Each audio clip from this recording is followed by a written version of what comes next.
on a Thursday. Thursday I will tell you about my expectation. This one is basically to go over the achievements of Tuan Haji Mokhtar. That we are on the road to recovery. It's still very painful.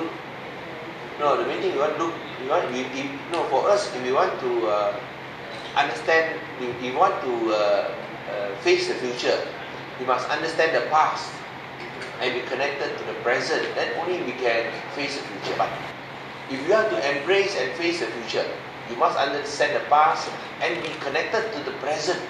Then only you can do so. And that is why it's important to understand how we lost 230 million in 8 years. So that we do not, number one, repeat this terrible scandal and mistake again.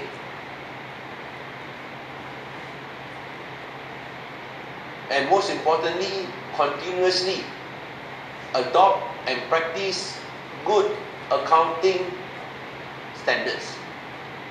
Adopt good accounting practices. And I'm sure if you can do that, then you can face the future with confidence, provide better services, and also bring Seberang Prime towards the path of international benchmarks. Nah, seperti yang saya sebut tadi, kalau negeri Pulau Pinang ingin mencapai negeri bertaraf antarabangsa, MPSP pun mesti capai piawaian ataupun standard antarabangsa. Kalau tidak, macam mana Pulau Pinang boleh capai taraf antarabangsa? So, itu adalah satu usaha secara bersama. Dan untuk membolehkan kita capai hasrat ini, adalah perlu kita memahami apa yang berlaku pada masa silam atau masa lampau, supaya kita dapat menggugurkan diri dengan masa kini. Barulah kita boleh berdepan dan menangani cabaran-cabaran masa depan. Dan itulah sebabnya kita selalu mesti sebut skandal kehilangan 230 juta ringgit dalam 8 tahun. Macam mana ini boleh dibenarkan berlaku? Mengapa ia boleh dibenarkan berlaku tanpa sebarang campur tangan daripada kerajaan negeri? Sepatutnya mereka yang bertanggungjawab, termasuk kerajaan negeri, patut menghalangnya daripada berlaku. Tengok akaun saja sudah tahu, mengapa defisit begitu besar tahun ini. Tapi tak diambil peduli, biarkan begitu saja. Sampai MPSP hampir-hampir bankrupt, masuk longkang. Really went down to the drains, so to say. Sehingga sekarang orang yang bertanggungjawab sekarang tak mahu aku. Sekarang anggap dia tak salah. Ini bermakna apa? Kalau dia ada peluang untuk berkuasa semula, dia akan buat perkara yang sama. Akan belanjakan 230 juta ringgit, membazirkan 230 juta ringgit, mensia-siakan wang ini dalam 8 tahun. Oh, bahaya orang macam ni. Bahaya orang macam ni. Sehingga sekarang tak mahu akui ada salah, mesti cakap dia buat macam ini betul. Akui bahawa membazirkan 230 juta ringgit dalam 8 tahun itu betul. Bermakna apa? Cuma pun tak cakap, tapi kita boleh teka lah. Kalau dia berpeluang untuk berkuasa semula, dia akan buat perkara yang sama. Habiskan wang 230 juta ringgit dalam 8 tahun.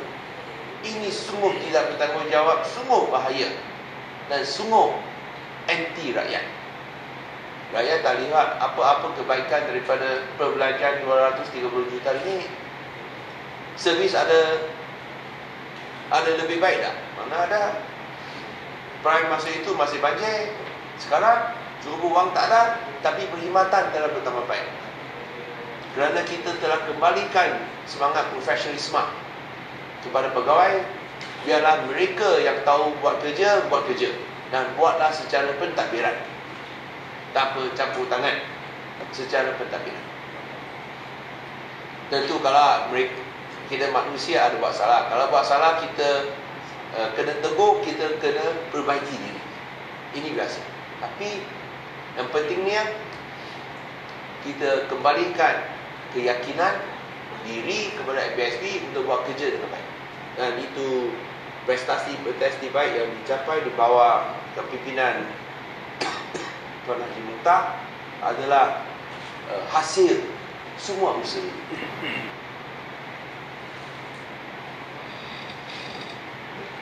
You know, it's like a doctor allowing a patient to almost die.